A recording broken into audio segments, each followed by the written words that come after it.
जय श्री राम। आज हम भगवत यानी भगवान के गुणों की महिमा का वर्णन करेंगे। हमारे जीवन में भगवान के नाम का स्मरण करना बहुत जरूरी है।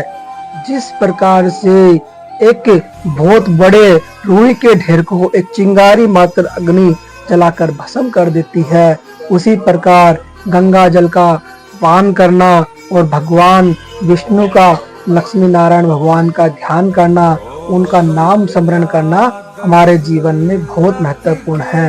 देखिए, जीव का कोई किराया नहीं लगता है, भगवान का स्मरण करना ही हमारे लिए सबसे जरूरी है, क्योंकि मनुष्य का जीवन हमें बार बार प्राप्त नहीं होता है। हजारों करोड़ों योनियों के बाद में हमें मनुष्य का शरीर प्राप्त होता है, और अगर वह प्राप्त करके भी इसका हम लोग सदुपयोग न कर सके तो हमसे बड़ा मूर्ख कोई भी नहीं होगा। देखिए, एक ट्रैफिक में अगर आपकी वन वे कोई रास्ता है, उसमें अगर आपको कहीं जाना है और आप एक गली भूल गए हैं और आगे निकल गए हैं, तो आपको जिस प्रकार से पूरा घूमकर आना पड़ता है, उसी प्रकार ये हमारा जीवन है। इसके लिए क्षण क्षण बड़ा ही कीमती है। देखिए, जो समय बीत गया है वह दोबारा नहीं आने वाला है। मनुष्य जीवन जो है हमें बहुत ही कष्टों के बाद में, बहुत सारी करोड़ों योनियों में भ्रमण करने के पश्चात हमें प्राप्त हुआ है, और इसका एकमात्र मकसद जो है भगवत प्राप्ति ही है, भगवान की प्राप्ति ही है। इसके अलावा किसी और योनि से मनुष्य अपना भला और बुरा नहीं सोच सकता है। इसलिए हमें चिंतन करना चाहिए और भगवान के नाम का स्मरण करना चाहिए, क्योंकि भगवान नाम का स्मरण ही हमारा जीवन का सबसे बड़ा सदुपयोगी है, अन्यथा सब कुछ व्यर्थ है। आज मैं आपको एक कथा के माध्यम से भगवान नाम के स्मरण की महिमा बताने जा रहा हूँ। भगवान का नाम ऐसा है जो ज्ञातवश और अज्ञातवश लिया जाए तो भी हमें फायदा ही देता है। एक बार एक गांव रहता है, प्राचीन समय की कथा है, जिसमें कुछ संत महात्मा लोग आए हुए होते हैं और वो भजन कीर्तन करते हैं। तो एक दो भाई रहते हैं, राम और श्याम। श्याम जो है वो भगवान का दुश्मन होता है, मतलब भगवान में नास्तिक होता है, भगवान की भक्ति करने वालों से भी वह ईर्ष्या करता है। और जो राम होता है वह भगवान के नाम में अपना मन लगाता है, भगवान की भक्ति करता है, संतों की सेवा करता है।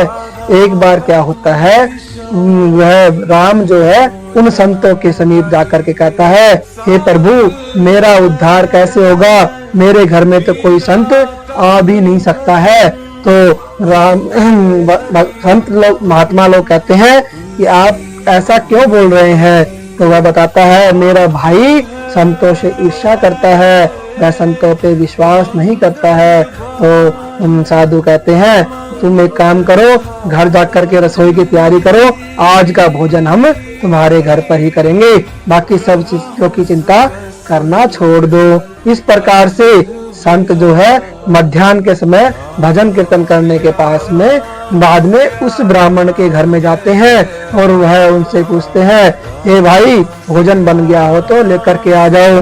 तभी श्याम उनको जोर जोर से गालियां देना शुरू कर देता है।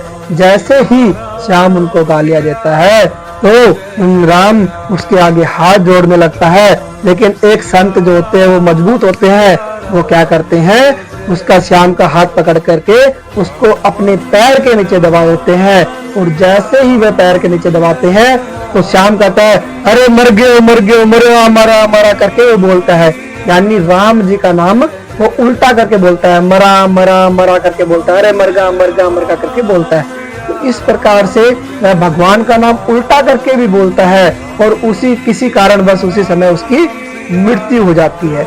मृत्यु के पश्चात वह सीधा वैकुंठ धाम को चला जाता है। और उसके जब ब्रह्मा जी उसके कर्मों का फल जानने की इच्छा करते हैं, तब देवलोग कहते हैं कि इसने सारे ब्रह्मांड का क्षण कर करके यह आपके लोक में आया है। इसका सबसे बड़ा कारण क्या है, इसने मृत्यु के समय जब प्राण गले में, कंठों में आए हुए होते हैं, उस समय यह भगवान का नाम का स्मरण कर रहा था। बोले, इसने कहाँ स्मरण किया है? इसने तो मरा मरा मरा बोला है।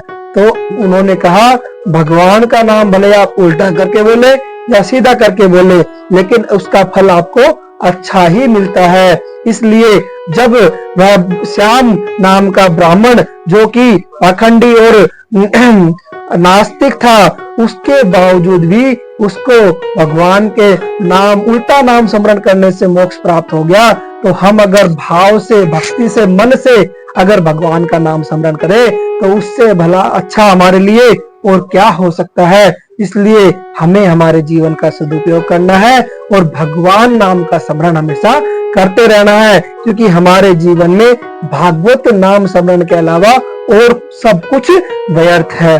जय श्री राम।